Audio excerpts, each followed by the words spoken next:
Off the ball, breakfast. Ireland's sports breakfast show. Rangers FC, Imalio Clea.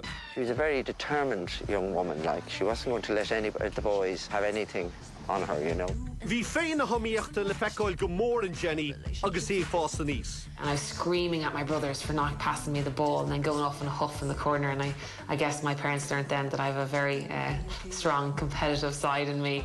And then from there, I just wanted to play sports all the time. And kind of tennis was the main sport for me. Obviously, my mum was the coach and my brothers were all very involved in tennis. So I took to that straight away. She started to really excel and do very well, and she was winning lots of things, you know. Thosaí Jenny ag immert levéal profisiúnta agus í ceithre bliana is fiche díos. Played my first tournament in kind of March, and then I won my first professional event within my first 3 tournaments, which is pretty unheard of. And we reassessed my goals, and the next year playing the tour, I kind of was hoping to get to the next level, and then the following year hopefully be up at around the Grand Slams like Wimbledon. Bhí gairí thar le Jenny, ach nuair a ghuirteach sí a hillen, tháinig stop tuban lena garam le dóige. Cartilage was all gone, so she had to retire from that, you know. Like I had a complete identity crisis at the end of that year, and tennis was always linked to my name, Jenny Claffey tennis, Jenny tennis. Like everyone would know me as the tennis player, and then I had to then rediscover who I was without tennis. It was pretty bleak. Yeah, I ended up in therapy at the end of 2018. Yeah. You'll have seen a clip there from the latest episode of Teacher Carter's The Underdogs, which aired last night at 9:30. Jenny Claffey, the star, as you saw there in the ad break, is with us. Jenny, good morning.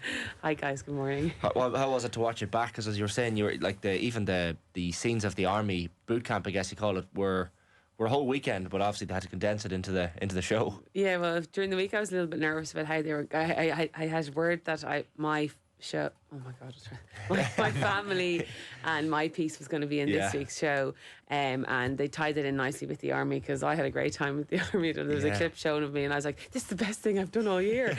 And like Ruth turned to me, and she was like, "Our baby was born 8 weeks before that. You forgot to mention that." Oops. I was just I was a bit excited. No, I was a bit nervous about how they're going to edit the piece. You just never know how it's going to show, but it was actually okay. It wasn't too cringe-worthy, and that army weekend was way tougher than they let on the show last night. Because I often wonder on these shows where they do those kinds of things, I'm like, they definitely don't push these people as hard as it looks, but they clearly did.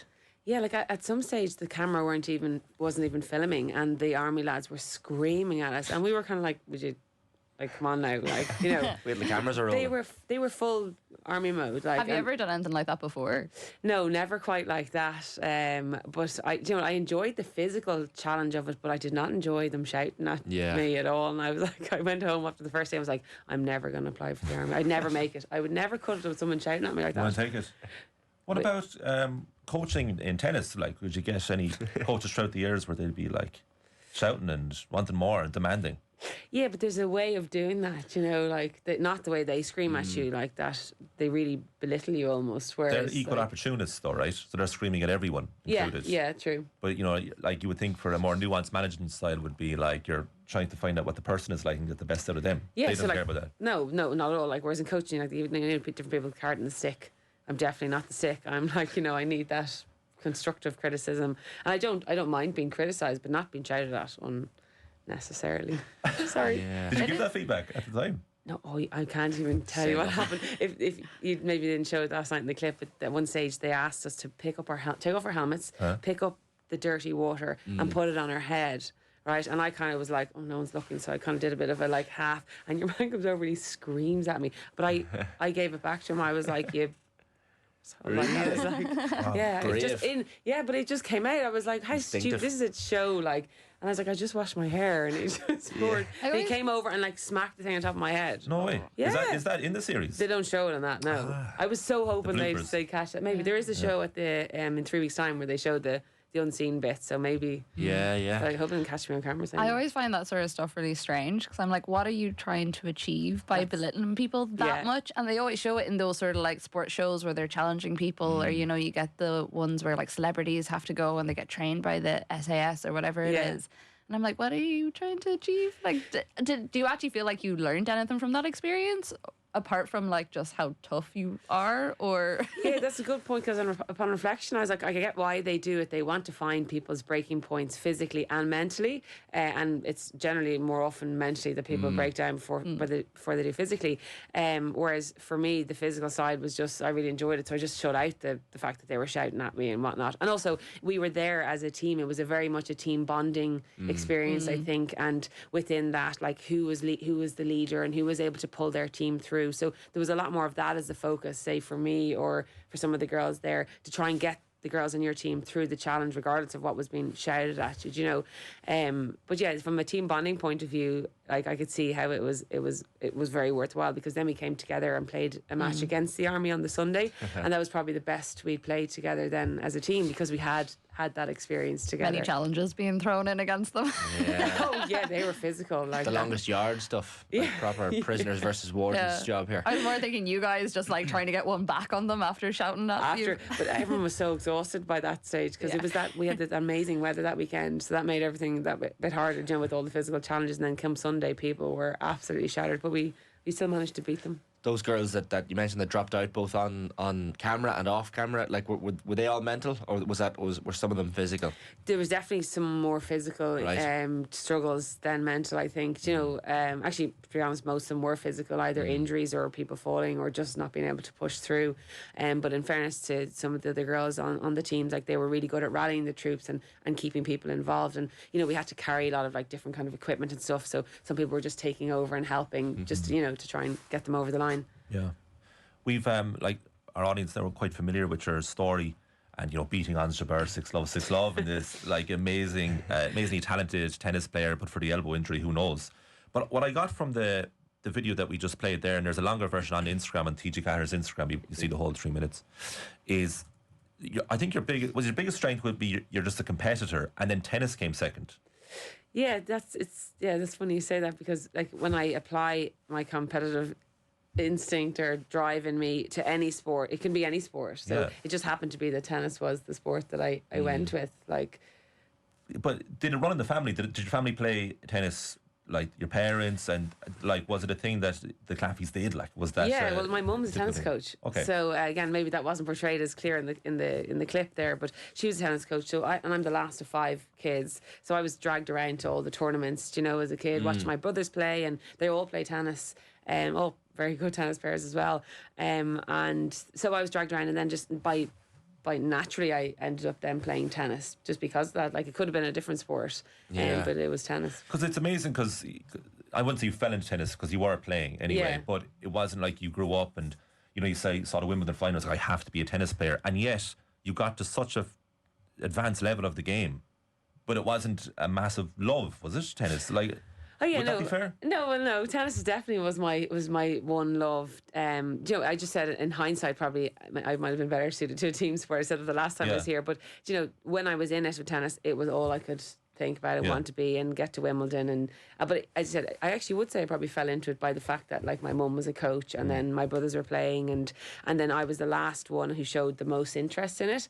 So then a lot of my parents put a lot then into me in tennis, and then I suppose by that then I was like, okay, well I'll keep going with this. But it was absolutely a love. Like, it was all I wanted to do and be, and for my teenage years and adult life. Because this is so fascinating to me, is that Ireland, we just haven't got, you know, that tennis superstar, and yet you go around the country, and in every corner there's a tennis court, and it's played as a leisure activity by many, and yet like it's just, we're just not represented around the world as tennis. You know, Andy Murray stood out as being a Scottish tennis player, but didn't he go to Spain very young? Yeah.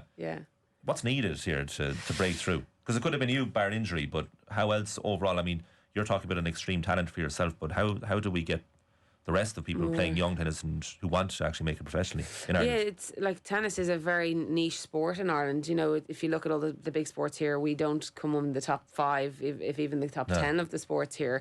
So the infrastructure is not there. You say there are tennis courts there, but there's not the correct, maybe, say if a club down in Cork have tennis courts, what are the people who are coaching there doing to try to get up to Dublin, where the main hub of tennis is. Like, there's no clear pathway for kids. Do you know, so if we want to create more tennis players and create a more professional sport, we need to start at grassroots levels, like really, like, you know, 4 and 5. And make the game more enticing, because like the fact that it's an individual sport as well is quite tricky with kids and stuff. And when they're that young, like trying to specialise, and you can't specialise when you're 4 and 5. You know, it has to be when they're a little bit older, and by that stage they're teenagers. They're already involved in group team sports and, you know, friends and whatnot. So it's very hard to compete with those sports. Would the lack of professional Irish players frustrate you? Absolutely, like it did completely. Like when I was playing, and even now, it's like it's the same thing. Like if you want to make it in Ireland, you can't stay in Ireland. You have to go abroad, because we just don't have a big enough pool of players here. And even playing with the guys here, there's not enough of a challenge, and there aren't enough of them for you to be tested week in and week out or every day at training. So that's why the likes of Andy Murray, and even myself, I went to Spain, I went to academy in Spain, and then I lived in Holland. You know, to get that competition, and where you are then the small fish in the big pond, whereas when you're here, you're the big fish in the small pond. So you need that challenge and that pressure, and you just won't get that here. So yeah, and even now, if you look at any of the players, how many you can count on one hand, how many are playing professional. But also with that, there are many other, it's multifaceted. Like, it's such an expensive sport. We're on an island here, so competition is huge. You know, competition is so important if you want to make it as a pro. You can't stay in Ireland, so you need to have the funding then to travel, which is a big thing. It's a huge risk for the family to take. The family, and then anyone else. Like, nobody, you know, everyone wants to back a winning horse. So until you've actually proven yourself, you're not going to get the financial support. So it's a bit of a catch-22. But there's so many issues with tennis in Ireland. Like, as I said, the infrastructure, the lack of clear pathway, the National Training Centre say, like, there's no clear, like, direction of where we're going with them. Then funding is a problem. The weather is, I was going to get there. The weather is using, we only have a certain amount of indoor courts in Ireland, and like, if you look at our climate here, it's outdoors, and the surface we play on in Ireland is to suit it's artificial grass. It's to suit the weather as opposed to suit the progression of your game. That's really interesting. So we need. Sorry, when you're coaching players, are you coaching them just to improve as tennis players? Are you coaching them like some of these could turn pro? Like, what's your approach with the people that you coach? So when I finished playing professional tennis, I then decided I'm not going to get involved in professionals, like in performance coaching in Ireland, because I just felt there wasn't, and even one person, I know it only takes one person and whatnot, but I just didn't have that drive in me to go to perform down the performance route, because I just felt like the gains are so small. And there's such a small chance. Like, you know, I was very, very lucky that I was, you know, very talented, and also had that hard work, and, you know, made it, and could have gone even further with my career. But like, we just don't have that here. Sorry, and that's not the reason why I don't coach, just because people aren't talented. It's just that the gains are so small. There's no clear direction for them to go. So I'd rather coach the club player who has always got something they need to work on, and will walk away from there always feeling satisfied that they've learned something and gotten somewhere, and they take the enjoyment out of the hour that they're there. Like, at performance, there's so much pressure. It's all about the marginal gains and the winning, and then there's pressure from the parents, and you know, I was like, after I played, I was like, I've spent my whole life doing that myself. I don't want to be involved in that when I stepped away. I think your mum, Breda, in the show last night, uses the word determined to best describe you. Like, even that impact of your brothers, having older brothers especially to look up to, but also to compete with and to fight with, probably when you're a kid. It must have helped. Absolutely. Like, I have 4 older brothers, as I mentioned, and I will never live down one of my second brother, Aidan. He is an incredibly talented sportsman, like golf. He's a plus golfer. Like, whatever he picks up, he's good at. I remember when I was 10, he said to me, I'd beat you with my left hand. And I was like, no way. So he beat me with his left hand, and I swear that was the fire in my belly I needed to pursue, because after that I never lost to him again. Like, right-handed, like when he played right-handed, I never lost to him after that. So, you know, having my brothers definitely really helped me and pushed me, because I always had them to play against, because they were always better than me until a certain age, and that really did motivate me. I never lived that one down. He always reminds you of it. One thing that's mentioned as well, and it's included in the video clip we played, and like, feel free to not talk about it by all means, but you mentioned therapy in the end of 2018. Yeah. And I suppose there's a lot of people listening in this morning who might like be struggling with their journey and all that. So it might be really helpful to people to hear about how you got out the other side. Yeah, so ending up in therapy was a combination of things. So it was, I think the ending of my professional sporting career was probably the catalyst, or the straw that broke the camel's back, because I just didn't really know where I was going. Like as I said, that identity crisis of like, who is Jenny Claffey without tennis and professional sport, and this all my direction my whole life. I was 28 at the time. My whole life to that stage was I want to get to Wimbledon, I want to be a professional athlete, and then the tennis didn't work out, so then I tried the rugby sevens, and then that ended, and then it was like I didn't know who I was. I had nobody around me. You're so used to having a team around you, everything that falls off to the wayside, and then it's just me. And then I was like, where am I going? And then I met Ruth, and then at that stage, like, Ruth is my now wife. Prior to meeting Ruth, I'd only ever dated men, so then this was a huge complete and utter shock to me. So then I just really needed help with kind of where I'm going and who I am as a person. And then I started to turn that self-hate into self-love, and since then really worked hard on myself and come through on the other side. And therapy was actually the best thing I ever did, and definitely saved my life back then. Do you ever wonder what it would have been like if you had access to something like that when you were playing?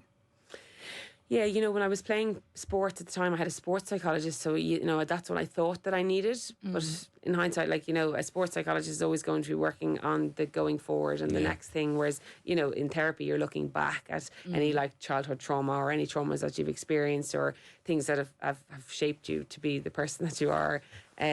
So I do think that having access to the sports psychologist was what I needed at that time when I was playing sport. But then when I finished, there was no transition from, they talk about that a lot, there's no transition from professional sport then into normal life. And that was where I really struggled. And you see that a lot with a lot of sports people, and that there should be better structure around that when you finish, where you're going to go into. I know now it's probably a bit better in the rugby, because I know some of the guys they're during their career they're working on their career portfolio. Johnny Sexton had already started in the working world, 1 day a week before he retired. Yeah, and that's an extreme example, obviously. Yeah, but that's in those team sports and in those bigger teams like Leinster and whatnot. They have that kind of structure for the players, whereas in an individual sport, it's like most things, it's all left I remember on your shoulders. chatting to Karen Duggan about it on the Koi Gig podcast that I do with her, and she was saying when she retired from the international team, there was a tweet that went out from the account being congratulations to you for your career. And then that was it. And she was still playing with P-Mount, and she still had that side of things. But it was a really weird time for her after that. And she said she really, really struggled with it, because there was it was just an end, and there was no kind of big farewell, or, it wasn't slowly done out or anything, or there was no one there to kind of turn around and say, are you feeling okay after this, or do you need a little bit of help? And she was still playing, so maybe there was a sense that people thought because she was still playing, she'll be fine. But she was like, I really wasn't. And I wish someone had just turned around and asked me, are you okay? Yeah. And it took so long for that to actually happen. That's really interesting. But you get so used to being okay with not being okay. And when you are performing at a high level, your emotions and feelings just maybe this is a few years ago, but we're not validated by anybody else. So you just had to suppress them. And then no matter how crap you felt, you still had to turn up at training, you still had to put your best foot forward. And then when that ended, then it was all these everything kind of the kind of worms opened. But like that you're saying, for me, when I was an individual tennis player, an individual team, you have a team around you. An individual player, you have a team around you. And every morning I'd have one of my coaches text me how are you feeling today, how's the body? And then it was like that. It was literally overnight. It all stopped. And it's they have to get on with their lives, I understand that, but I felt like I had just been cut off, and I was like, where do I go now? That topic is so it's so intriguing, because it's what happens the morning after the last day you're professional. Yeah. How do you you wake up and it's a brand new life, but you hadn't prepared for it. Certainly in your instance, where it was taken away from you rather than by choice. Yeah, that was, I think that was probably even more difficult, because I also was in pain and struggling with an injury. And then this was a lifelong injury. It wasn't something that I was ever going to recover from. And the game of tennis was taken away from me. And that has been my whole life, as I mentioned, since I was 3 and 4, I've been dragged around to tennis courts. It's still, my mum is still coaching. I'm now coaching, but at the time I hated tennis. But when I do remember those months afterwards being I hate this game. Look what it's done to me. It's ruined my life. When actually, in fact, now I can look back and think it's been the best thing, that I've done. And it's given me so many amazing opportunities. But you wake up, if you say you wake up the next day, it's what do I do? Yeah. Not even like training. And Who do I talk to? I was thinking this during the week because Megan Rapinoe went off in the first 3 minutes of her final ever game, and she had an Achilles injury, and I saw she had surgery yesterday, and the Oil Rain tweeted about it. They're like, yeah, she's doing fine, but I was like, how mentally your entire life, any injury you get, you're recovering for something or you have something to work towards. And I'm sure she has plenty of other stuff happening in her life, but it's exactly what you're saying there. And I know it's slightly different in that she chose when she was going to finish and she had that unfortunate thing happen.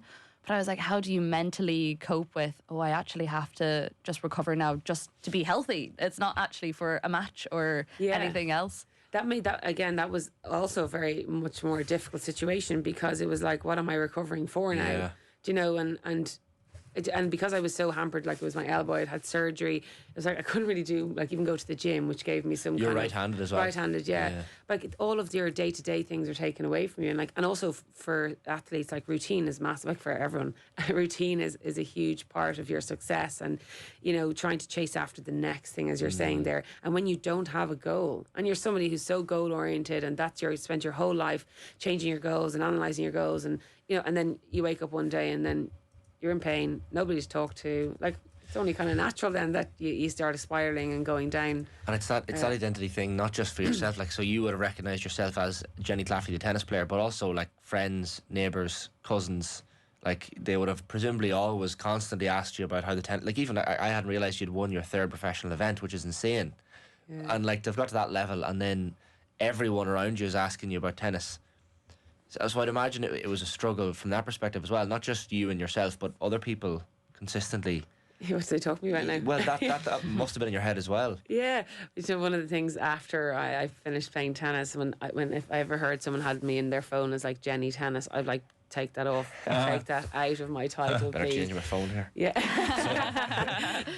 But it was just like, I guess, like, in what you're, not quite what you're asking me there, but like the hating tennis after I played because of how distraught I was that this had all been taken away from me, and the anger you felt, and that I just hated the game. And like, even to that point, I'd be like, I genuinely would be like, take the tennis out of my title, please. Like, that's not me anymore. And I had to learn to deal with that, obviously, and as I said, I've now can reflect on my career very positively, and it's given me just the life that I have now, and I'm now coaching and running a great business and coaching, and I'm very, very lucky and grateful for it now. But as I said, like, if I didn't have that experience in therapy, I don't know that I'd be in the situation I'm in now. Yeah. For people who haven't seen this season of the Underdogs, so this is soccer rather than GA. Yeah. Have you improved your right foot? What's going on? Ask the coach, so I'm not sure that they'll agree. No, I've been going down to the wall, like where in Carrick where I work. There's one of those handball alleys, so I'm penciling in like 30 minutes, not every day, but a few days of the week, to just go down and kick and just try and get comfortable with the right foot. That's for myself as well, but I've been trying to do it the last while because my touch just needs constant improvement. Has the Underdogs been what you expected going into it? Do you know what? I look back and I'm like, you always want to find your why. Like, why did I decide to sign up to the Underdogs? And the thing for me was I wanted a challenge. And yeah, I think if I look back and that's the only thing I look for, I'm like, yeah, it has been a challenge. And like I mentioned before, like I'm only playing soccer 2.5 years. There's girls on that team who've played Women's National League, who've played for Ireland at underage, and I'm competing on the same team as them. Yeah. It's pretty cool. That's class. Yeah, like, and you have to take a step back sometimes and reflect and be like, this is really cool. Like, it's a different ball game altogether, no pun intended, like with my, my feet, and it's really hard for me in football. I was saying that to you guys.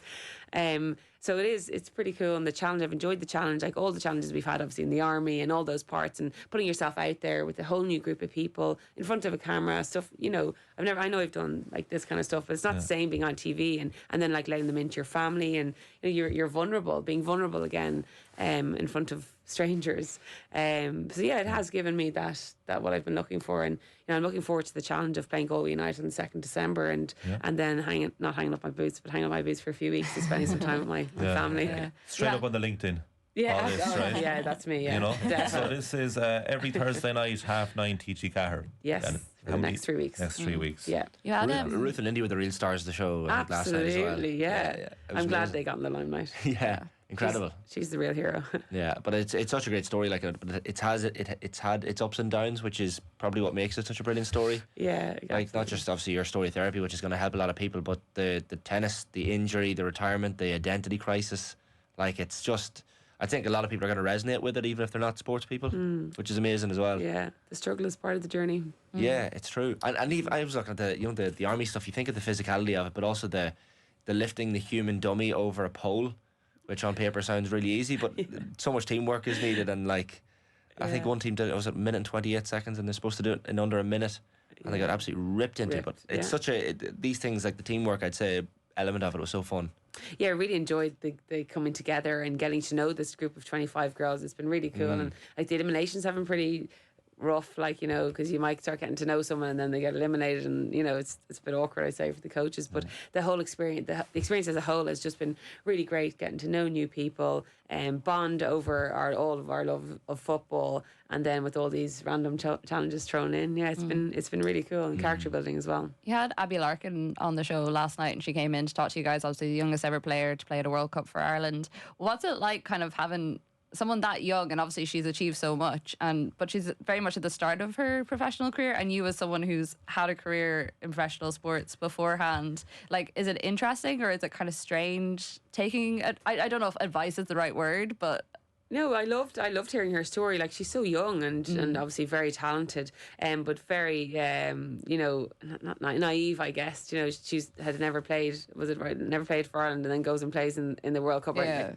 prior to that, hadn't had much experience at that level, and was playing in a World Cup. And the way she talked about it so nonchalantly, I was like, that's like, for me, like getting to Wimbledon, I'm like, that's the biggest thing you can ever do. And she just talked about it so casually. She seems like a really nice girl, and I think she's incredibly talented, so I look forward to seeing her, following her journey. But it was cool to, you know, you can always learn from anybody, whether they're an athlete or just anyone on the street. You can always learn and listen. Come here, the ATP finals is on. Djokovic lost his 19-match winning streak, but he's still into the semi-finals. But more importantly, Nick Kyrgios has made his commentary debut for the tennis channel.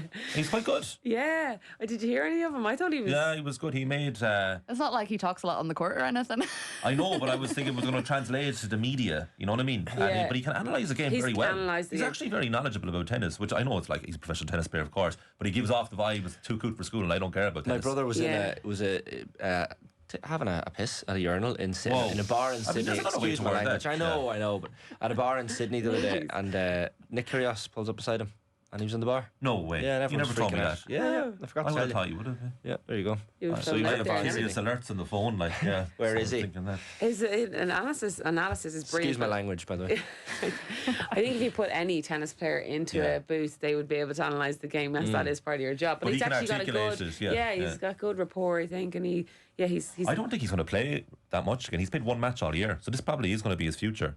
Do you think? Is he going to? I think he wants to make a comeback, though. He doesn't have the commitment for it, you know. But I think he'll do like a last hurrah. He definitely probably, and just probably lose in the first round. But yeah, the ATP final, see Djokovic lost to Sinner. He lost to Sinner. That was the unbeaten streak, but they're both through. And then he was getting booed by the fans, Djokovic, and he was because it's in Italy, so Sinner's the home favourite, and he's first Italian to get to the last four of the ATP finals in the 54-year history of the competition. And then Djokovic has been the conductor to the crowd of booing him. 24 Grand Slams and no respect.